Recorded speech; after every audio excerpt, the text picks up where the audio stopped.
Hello everyone, जैसा कि मैंने आपको लास्ट वीडियो में बोला था कि अगली वीडियो में हम बात करेंगे कुंभ मेले में हुए स्कैम के बारे में। तो चलिए शुरू करते हैं।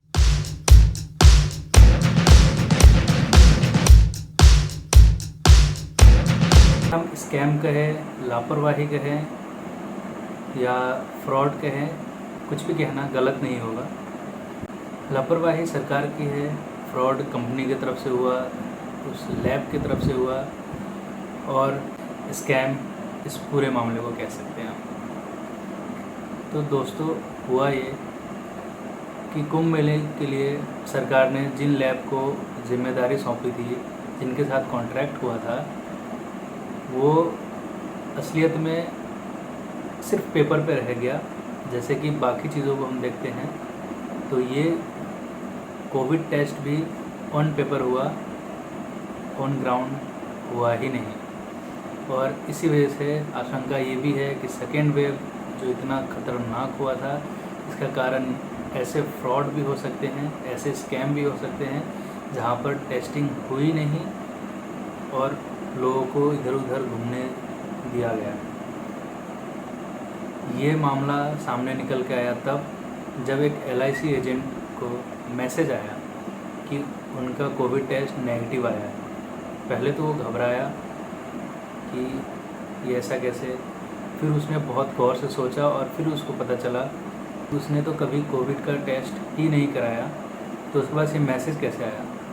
वो स्थानीय प्रशासन के पास गया, और जैसा कि हम सबको पता है कि जो लोकल पुलिस होते हैं, जो लोकल एडमिनिस्ट्रेशन होते हैं, वो किस तरह से बर्ताव करते हैं हमारे साथ, और इस मामले में भी वैसा ही बर्ताव किया गया, कोई बदलाव नहीं। लोकल एडमिनिस्ट्रेशन के अकॉर्डिंग ये इतना इम्पोर्टेंट था ही नहीं। फिर वो LIC एजेंट ICMR के पास गया, वहाँ पे कंप्लेंट किया। दुख की बात यह है कि ICMR ने भी इतना कोई ज़्यादा एक्टिवनेस नहीं दिखाया इसमें, इसको हल्के में लेने की कोशिश करी। फिर LIC एजेंट ने RTI फाइल किया और फिर इसकी जांच तेज़ हुई और पता चला कि जितने भी टेस्ट हुए थे वो सारे फेक थे, सिर्फ पेपर पे थे। कुंभ मेले में गए हुए शरणार्थियों का टेस्ट हुआ ही नहीं था। तो ये एक बहुत बड़ी गलती, लापरवाही और स्कैम था, जो एक कारण हो सकता है सेकेंड वेव को इतना ज़्यादा फैलाने का। गौर की बात यह है कि इतना सब कुछ हो गया, सरकार को पता क्यों नहीं चला। हो सकता है कि सरकार के कोई अधिकारी मिले हो, क्योंकि कोई भी लैब या कोई भी प्राइवेट संस्था अकेले ये चीज़ नहीं कर सकती, इतना बड़ा जोखिम नहीं लेगी जब तक कि उनको सरकारी सपोर्ट ना हो। तो गवर्नमेंट की तरफ से डायरेक्टली गवर्नमेंट ने नहीं, उनके किसी ऑफिसर ने या किसी नेता ने, जो अक्सर होता है, हमारे नेता बहुत ही ज़्यादा भूखे हैं यहाँ पर, उन जितना भी खाते हैं कम पड़ता है। अगर कुंभकर्ण होता तो हमारे नेताओं के भूख को देख के वो शर्मा जाता और शायद वो और ज़्यादा सोता।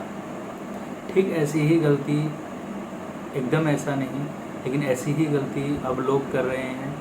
मनाली, कुल्लू, शिमला, इन सब जगहों पर जाके कि थर्ड वेव से पहले घूम आते हैं। तो इससे ज़्यादा बेवकूफ़ी का काम मैंने आज तक नहीं देखा है कहीं।